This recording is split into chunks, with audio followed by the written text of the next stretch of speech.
আজি আমাৰ press meat কৰাৰ মূল উদ্দেশ্য হ'ল আজি কেইদিনমান আগৰ পৰা আমাৰ কেইজনমান আমাৰ ইউপিপিএল দলৰ সদস্যসকলে দল বিৰোধী কাৰ্যকলাপত লিপ্ত আছে। ইয়াৰ কাৰণে এওঁলোকক আমাৰ দলৰ তৰফৰ পৰা আমি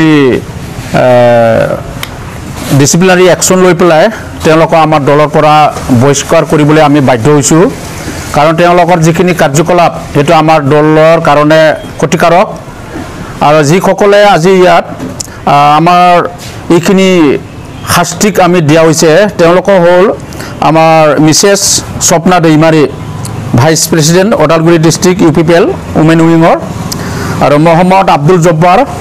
vice president Dhansiri block committee ইউপিপিএলৰ আৰু Mohammad Asmat Ali organising secretary Dhansiri block UPPL Gopal Singh organising secretary Udalguri district UPPL আৰু Mandeep Narzary secretary Udalguri district UPPL Anowar Hussain organising secretary Panchnoi Sherpang block committee UPPL তেওঁলোকে আজি কেইদিনমান আগৰ পৰা আমাৰ ইউপিপিএল দলৰ যিখিনি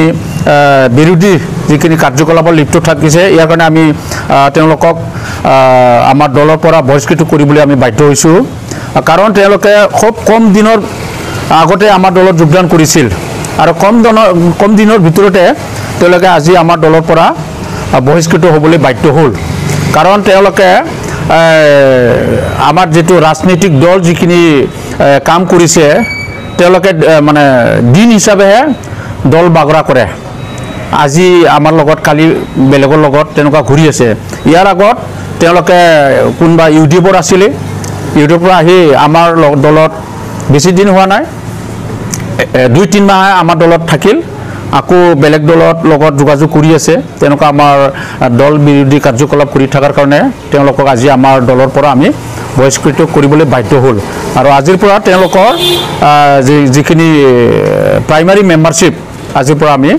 তেওঁলোকৰ প্ৰাইমাৰী মেম্বাৰশ্বিপটো আমি উইথড্ৰ কৰা হ'ল। লগতে যোৱা 2 তাৰিখত আমাৰ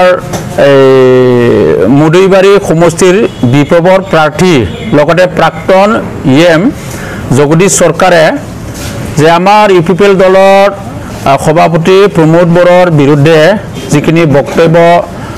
প্ৰদান কৰিছে এইখিনি যিখিনি বক্তব্য দিছে ইয়াৰ কাৰণে আমি ইউপিপিএল দলৰ তৰফৰ পৰা আমি গৰিহণা দিছোঁ। কাৰণ তেওঁ যিখিনি কথা কৈছে সেইখিনি কথা টোটেলি আনডেমক্ৰেটিক আৰু মিছা আৰু তেওঁ যিখিনি জঘন্য ভাষা প্ৰয়োগ কৰিছে সেইখিনি জঘন্য ভাষা তেওঁৰ অন্তৰেৰে কথা। তেওঁ নিজে তেনেকুৱা চিন্তাধাৰাৰ এজন ব্যক্তি। তেখেতে কৈছে যে আমাৰ ইউপিপিএল দলৰ কৰ্মী বা ইউপিপিএল দলে যে অবড়োসকলৰ যেটো মাটি বাৰী কাঢ়ি লোৱা বা অবড়োৰ ওপৰত যিখিনি অত্যাচাৰ আৰু ভৱিষ্যত ইউপিপিএল শাসনত আহিলে ইয়াতকৈ বেছি যেটো অবড়োৰ ওপৰত অত্যাচাৰ কৰিব বুলি কোৱা কথা এই খুব মানে জঘন্য ভাষা আৰু সেইটো আমাৰ চিন্তাধাৰাত নপৰে তেওঁৰ চিন্তাধাৰাতে পৰে। তেওঁ যিখিনি কথা কৈছে যে প্ৰলাপ বকি আছে সেইখিনি কথাৰ পৰা আমি বুজি পাওঁ যে আহি থকা দিনত বিপিএফ যে চৰকাৰত আহিব নোৱাৰে আৰু বিটিসি বাকী ৰাইজে যে বিপিএফক টোটেলি নোচ্ছাত কৰিলে আৰু স্বয়ং নিজে মানে জগদীশ চৰকাৰে এইবাৰ যে মুদৈবাৰী সমষ্টিৰ পৰা জিকিব নোৱাৰিব সেইখিনি গম পাই বুজি পাই তেওঁ আজি পগলাৰ ধৰণেৰে এইখিনি ভাষা ক'বলৈ মানে সাহস হৈছে। এই গতিকে আহি থকা দিনত বিপিএফ কাউন্সিলৰ চৰকাৰ নাহে কাৰণ 17 বছৰত বিটিসি বাকী ৰাইজক যিখিনি ঠকিলে ইয়াৰ প্ৰতিত্তৰ দিবৰ কাৰণে বিটিসি বাকী ৰাইজে ৰেডি হৈ আছে। ইয়াৰ কাৰণে তেওঁ আজি হতাশত ভুগি পেলাই তেনেকুৱা ভাষা ক'বলৈ বাধ্য হৈছে। আজি ইউপিপিএল দল সমগ্ৰ বিটিসি অঞ্চলত যিমানখিনি জাতি জনগোষ্ঠী আছে হাগ্ৰামা বা বিপিএফ দলৰ বিকল্প দল হিচাপে বাছি লৈছে আৰু ইয়াৰ কাৰণে সমগ্ৰ বিটিসি অঞ্চলত যিমানখিনি জাতি জনগোষ্ঠী আছে সবে ইউপিপিএল দলক মানে আকোৱালি লৈছে আৰু ভৱিষ্যত আমাৰ সমাজৰ আমাৰ অঞ্চলত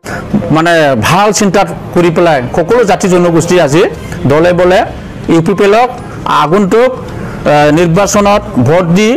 কাউন্সিলক ইউপিপিএলৰ হাতত দায়িত্ব অৰ্পণ কৰিবলৈ অলৰেডি বিটিসি বাকী ৰাইজে মনস্থ কৰি ৰাখা হ'ল আৰু সেইটো গম পাই আজি বিপিএফৰ জগদীশ সৰকাৰ প্লাস যিমানখিনি বিপিএফৰ কৰ্মী নেতা আছে তেওঁলোকে হতাশ ভুগি পেলাই আজি তেনেকুৱা পগলা ধৰণৰ কথা ক'বলৈ আৰম্ভ কৰিছে।